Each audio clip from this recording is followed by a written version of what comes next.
अस्सलाम वालेकुम। आओ खुद को तलाश करते हैं और अपना एहतिसाब करते हैं। सवाल उठते हैं जो अंदर से, सच्चे उनके जवाब करते हैं। ये मेरी पुरानी नज़म के दो शेर आज इसी को मद्देनजर रखते हुए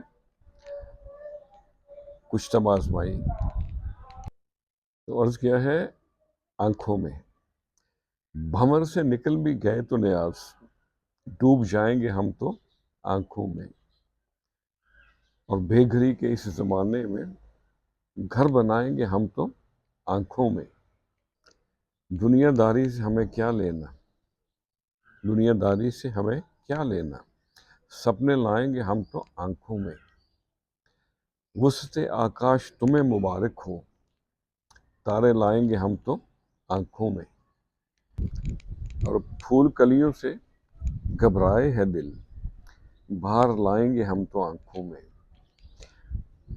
घटा याद की छा जाए अगर, घटा याद की छा जाए अगर, रिमझिम लाएंगे हम तो आंखों में।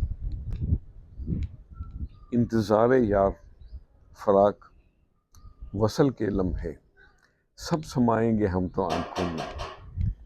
भंवर से निकल भी गए तो न्याज, डूब जाएंगे हम तो आंखों में।